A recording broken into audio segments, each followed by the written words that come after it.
Hi guys, welcome back to Thursday Top Lessons. Hope you've liked the video so far. Please do like, subscribe and share. Today we're going to talk about life, living and perspective. And to my surprise, the author is an unexpected personality, especially for me. It is actor Matthew McConaughey in his book Greenlights.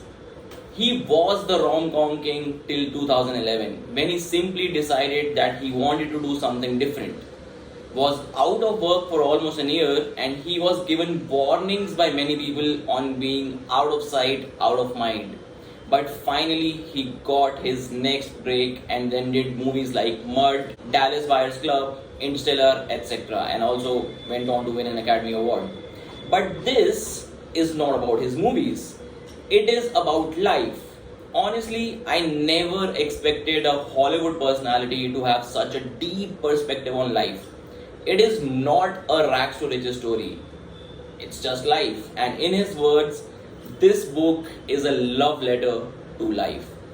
We cannot really structure this one. It's one free-flowing life story. You know, his Australian stint, his weird dreams, his travels across Europe on a bike, his journey across America on his beloved Airstreams. This is a compilation of his thoughts from his diary and his handwritten notes in his diary. Just for that, I would urge you to read this book because the lines are poetry. So first, let's talk about expectation and hope. He says that my parents didn't hope we would follow their rules. They expected us to. A denied expectation hurts more than a denied hope, while a fulfilled hope makes us happier than a fulfilled expectation. Think about it. Next, here's his take on how to find yourself. A process of elimination and identity is what he talks about. Too many options can make a tyrant out of any of us. So we should get rid of the excess in our lives that keep us from being more of ourselves. Knowing who we are is hard. Eliminate who we are not first and we'll find ourselves where we need to be. Sometimes we find our frequency by holding on to a moral bottom line in the midst of a chaos. Sometimes we find it by breaking the rules and running the red light to get home. That's how you find yourself.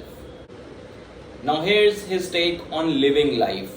When we know what we want to do, knowing when to do is the hard part. Get them early so you don't have to get them often. Prevent before cure. Habilitate before the rehabilitate. So, for me, the pure one-line summary for this book would be initiation before inauguration. That is the motto. And life, like architecture, is a verb. If designed well, it works. It's beautiful and it needs no directions. It just needs maintenance. Death, family crisis, and newborns effectively signal the end of life, trying to keep alive and welcoming in a new one. These are the things that will shake your floor, give you clarity, remind you of your mortality, and hence give you the courage to live harder, stronger, and truer. These make you ask yourself, what matters? And then they make you realize it all does. In life, have you ever got stuck in a rut? Stuck in the merry-go-round of a bad habit? He says that I have. We are going to make mistakes. Own them. Make amends and move on. Guilt and regret kill many a man before their time. Get off the ride. You are the author of the book of your life. Turn the page. It's okay. Now here's his take on nature versus nurture. Biology and giddy up, as he calls it. DNA and work. Genetics and willpower. Life's a combination. Some get the genes but never the work ethic or resilience. Others work their ass off but never had the innate ability. Others have both and never really rely on the first. I think that pretty much settles it. Here's his take on intellect. He says that it is not meant to surpass the apparent so far as to conceal it or make it more confusing. It is meant to expose the truth more clearly and reveal more of the obvious from more lines of sight. It should simplify things, not make them more cerebral. Now, here's his take on freedom. He says that we have to prepare to have freedom. We must learn the consequence of negligence. It's not just what we do, it's what we don't do that's important as well. We are guilty by omission.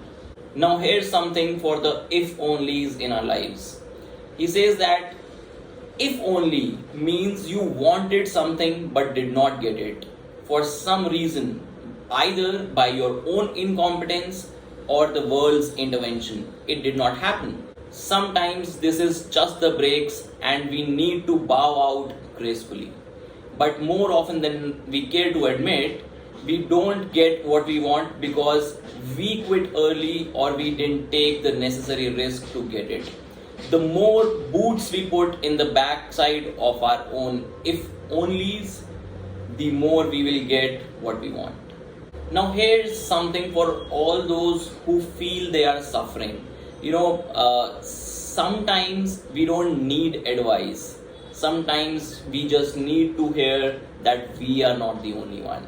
And I think this is such a simple yet so powerful line that honestly can help a lot of people. Here's his take on the balance of life. He says that a man addicted to ideas need to be intervened with starvation. A man addicted to truths need to be fed. So deep yet true. I mean, just think on these lines. Here's his take on journey versus the destination. He says that I've never cared much for the destinations. The idea of landing is too finite for my imagination and sense of song. Give me a direction and a 16-lane highway with a room to swerve and explore along the way.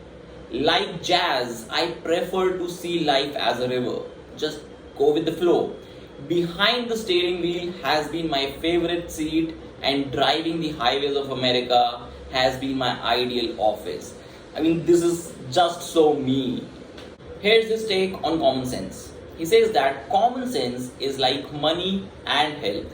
Once you have it, you have to work to keep it. Here's another perspective.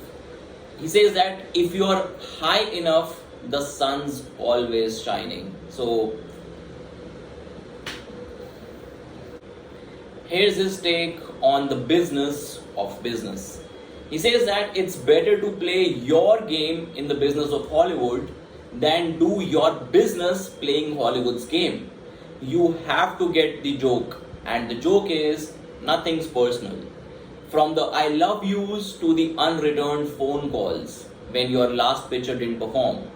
They will pick you up in a limo, but you might have to catch a cab home.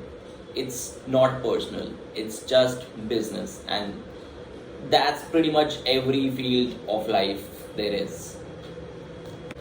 Now, what's peace? An honest man's pillow is his peace of mind.